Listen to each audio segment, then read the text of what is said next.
It's just different.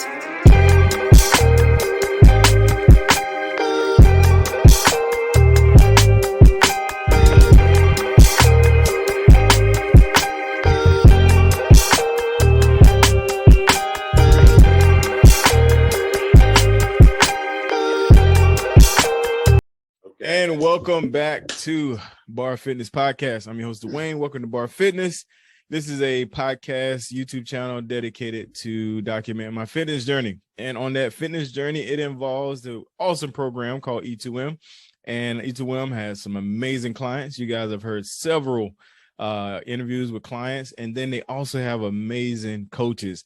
And so today we brought back on the show my dear brother, Uncle Brad, as they call him. How you doing today, my friend? I'm doing great. I'm doing better now that I'm here with you, Dwayne. Thank you for having me. Awesome, Brad. And just like clockwork, Eddie is in the comments saying, what's up? Man, yesterday was his birthday. Shout out to my man, Eddie. Yeah, man. Happy birthday. Good deal. So, Brad, man, I wanted to bring you on. I think it might have been a Sunday, man. The Sunday Thunder. I even wore my purple thinking about it. And man, I mean, you always dropping jewels. We talked about that last time you were on, and you always talk about what inspires you. You read and you do things like that. But man, you hit us with some pillars, man. Like, I think it was 5 pillars. And I was like, Brad, you gotta come on. Let's talk through this thing, man. So before we get into the details of it, man, I mean, where did this come from, Brad? Is this just a brilliant mind of Uncle Bradley? No. You know, the things that I read, the things that I listen to, the things that I watch, they all preach the same things. You know, you want to live by certain standards. You want to live by certain responsibilities and hold yourself to a high standard. And so, you know, I kind of took it upon myself, and I said, you know what, these pillars of mine, or reminders, daily reminders, are something that I want to live up to. Something that I want to actively think about on a daily basis. And, you know, I can't say that I started it, but, you know, maybe the pillars perhaps, but, you know, anybody that's looking to grow, anybody that's looking to advance in life has something similar to these pillars or standards that they live by. So I can't say that it is mine. All right, but I will steal some thunder on the pillars. I'll say the personal pillars are all mine. There you go. We're gonna coin it, man. That's gonna be the book. I'm gonna have the first interview on it, all of that, man. So that's for sure, brother. So let's jump into the pillars, man. Let's start with the first one and just walk us through it, man. What it is and how does it play out? And what I love about the pillars is they don't just apply to fitness. I mean, it's just anything that you got going on. So let's jump right in.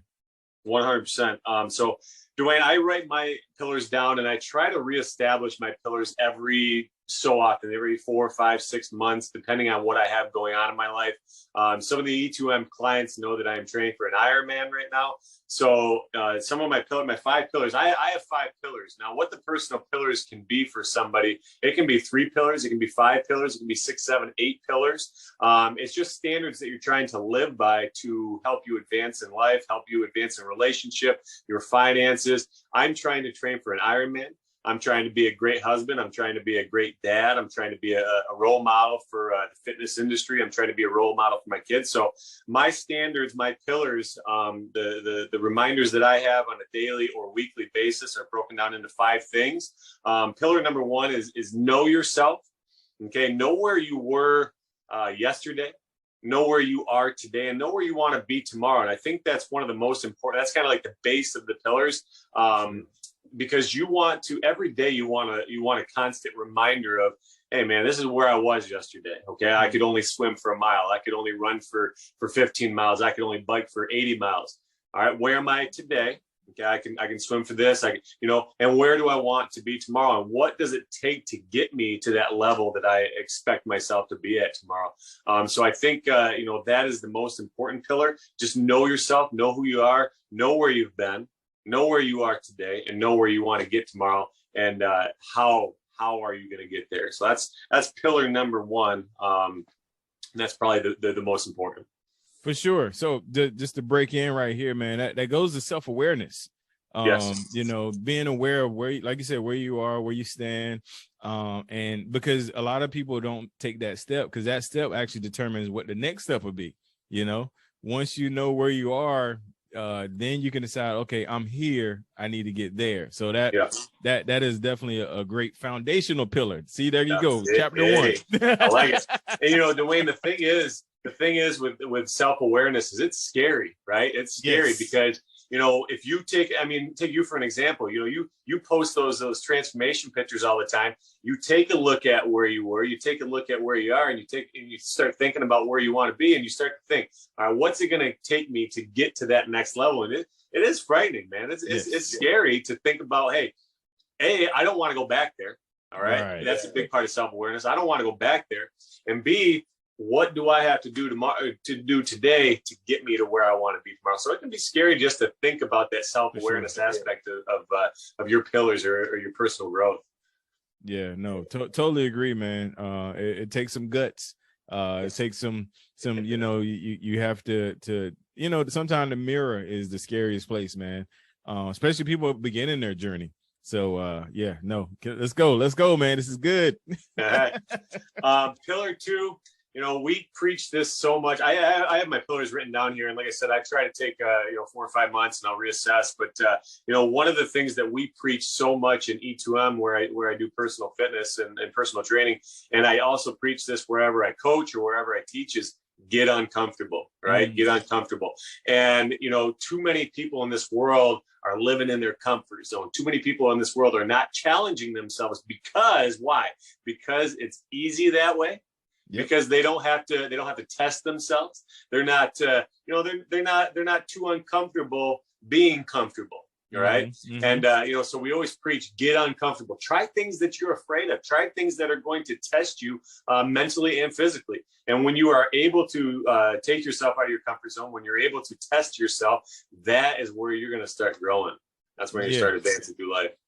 For sure, man. For sure.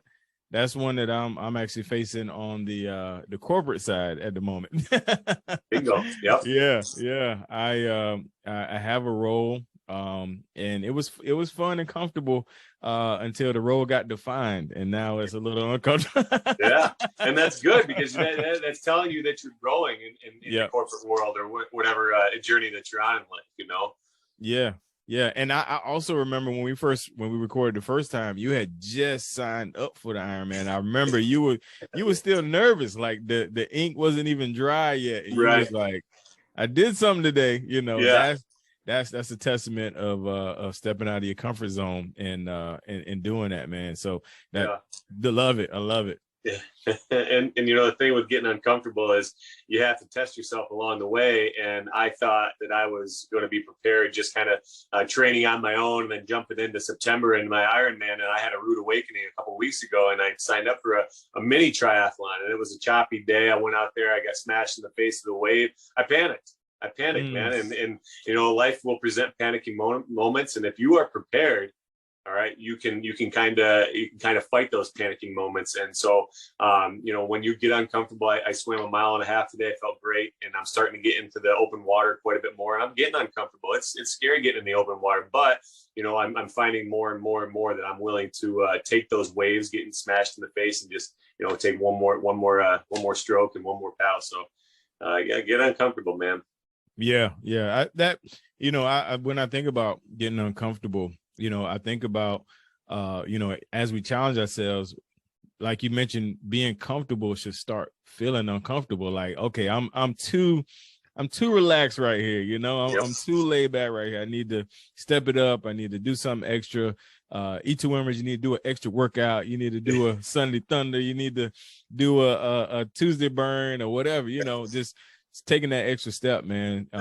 And like you said, you definitely don't want to just kind of get in a sedentary state, because here's the thing that a lot of people don't understand. You're always moving. You're never sitting still. You're either moving backwards or you're moving forward. Exactly, man. You're either getting better or you're not. That's right. Good stuff, man. Good stuff. All right, man. Let's keep it going. The comments blowing up. I'm loving it. Let's keep it rolling. I love it, man. I love it. Assert yourself is pillar number 3. And what assert yourself means is show the people in your life that you are a priority to yourself. You know, so many times we are always worried about what he thinks or what she thinks. Or we're always worried about taking care of somebody else. It is very important to take care of your kids. It is very important to take care of your family and your spouse, or, you know, people on the external. But you have to assert yourself, and you have to make it known that you want to grow yourself, man. You want to advance in life, and you need that to be known. So if, like, you go out on a Friday night and your friends are offering you drinks, and you're saying, no, I got to get up early in the morning. Is this helping me or hindering me? That's what I always ask myself. And if you let it be known to your friends, if you let it be known to your family and the people that are in your circle, hey, I'm in it for me. I'm trying to prioritize my life. I'm trying to prioritize my journey. You know, it's going to be so much easier. And you know, your friends might call you, you're lame, you're not fun anymore, all that stuff. You heard it, I've heard it. You know, we've all heard it. But you know, these are the people that are kind of just going around the hamster wheel of life and not asserting themselves and not stepping off that hamster wheel and not getting uncomfortable.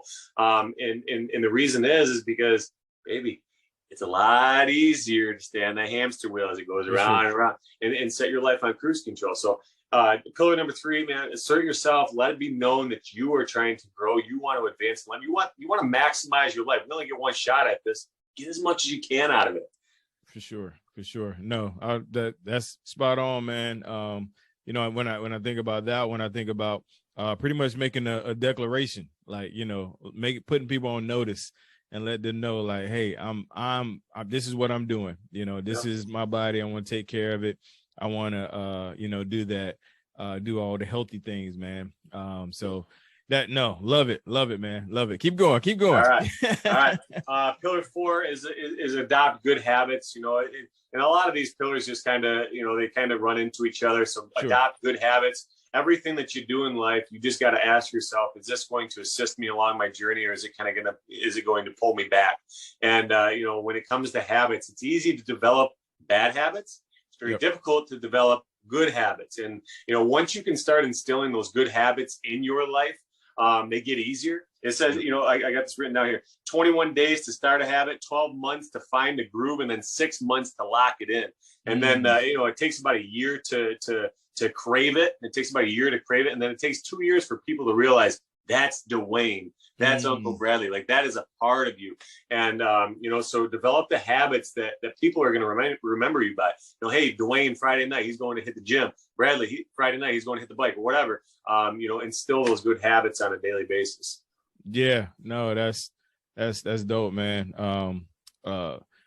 Give me those numbers again, man. I knew about the 21. What was the others? 21 days to start a habit, 12 months to find the groove, 6 months to lock it down, and then 1 year to crave it. So, like, if you're invested in fitness, if you're invested in your relationship, if you tell your spouse every day for a year, you start craving that. That. You tell your spouse you love her for 2 years, or him for 2 years, then guess what?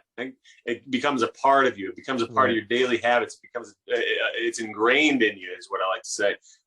So 2 years to lock that in and make it a part of you, and make everybody in your friend circle say, hey, that's Brad Barmore. He's all about fitness. He's all about growth. He's all about love. He's all about the good vibes. Right. All right, so 2 years, man. And I've been at it for almost 2 years now with E2M, almost 2 years with the training aspect. So there you go. Yeah, I'm 1 year in E2M, so that means I crave it. Yeah, and guess what, Dwayne? People see you pop up on social media, and they're like, "Hey, that's Dwayne. I know what he's about.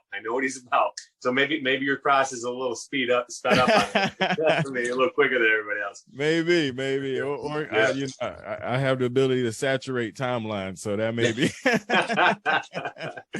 awesome. Awesome stuff. I'll hit this final pillar. All right. And the final pillar is devise a plan, have a game plan, you know, in everything in life, because, you know, if you can develop that plan, if you can have a playbook for life, when the motivation runs out, you have something to fall back on. And what happens a lot of times is, you know, you can't stay motivated forever. You just cannot stay motivated forever. So when you lack the inspiration to get up at 4 a.m, you lack the inspiration to open up a book and read 10 pages, 15, 20 pages. You know, you fall back on those disciplines. You fall back on that playbook. So devise a plan that when the motivation runs out, you have something to fall back on. You have those necessary disciplines to get you out of bed at 4 a.m. to open that book, et cetera, et cetera. Yeah.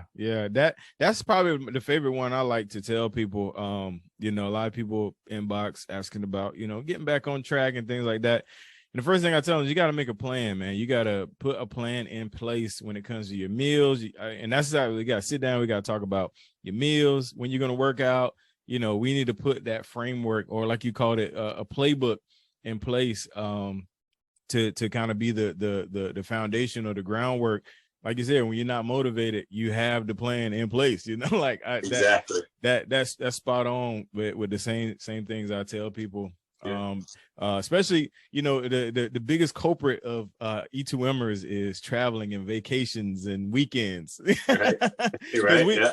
We plan the week to a T. The whole week we plan to a T. The weekend comes, it's like, it's the weekend. Oh yeah. Yep. Good stuff, man. So listen, this is super, super, super good stuff. And I'm hoping that even E2Mers that are watching my live and that watch the YouTube, that they can get something out of it. I know they can, because it applies to so many different aspects, man. So that's my alarm to remind me that Jeff Byrne is coming up next. Coming up, baby. But man, before we close out, any just closing that you want to have, as far as maybe a overview of everything, or wrap up everything, put a little bow on it. And there's a lot of E2Mers watching, about 25 folks right now. Anything you want to say to them before we get out of here? Yeah, man, I'd like to end with this. There's an abundance of any good quality in life that you can chase. There's an abundance of money. There's an abundance of fitness. There's an abundance of success in the corporate world. It's unlimited what you can chase in life, as long as you take the daily actions. All right. Nobody's going to hold you back. The only person that can hold you back is, like you said, Dwayne, is the person that you stare in the mirror every night before you go to bed. And if you can convince that person, hey, tomorrow is another day. It's another opportunity to advance my goals and advance my dreams. Take action. Take action. All right, go out there and do it. And that's why Nike's slogan is so powerful. Just do it. It's so simple. It's it's such a simple slogan, but you just have to convince yourself that there is an unlimited amount of success to be had in this world. Go get it. Just do it. That's right. This episode is not sponsored by Nike, but if they are interested, if they are interested, please email me at Dwayne21@gmail.com. Hit up Dwayne. Yeah, hit me up if you're interested in Nike. But anyway, brother, listen, always a pleasure to have you. Thank you so much for coming back on the show. You know it's not going to be the last time, because I plan to do this as long as I'm doing anything. So I really appreciate your time, my friend. To the Bar Fit folks listening, thank you guys for listening to the Bar Fit podcast. Make sure, if you are a podcast listener, go to the YouTube channel, subscribe, go to Bar Fitness TV. And if you're a YouTube person watching these pretty faces up here, make sure you go to the podcast catcher and subscribe to Bar Fitness Podcast. Till next time, you guys, I end the show the same way. Remember 1 Timothy 4:8, Paul says it's good to take care of the physical body. It's a good thing, but we also have to take care of our spiritual. And so until next time, you guys, God bless, and we are out.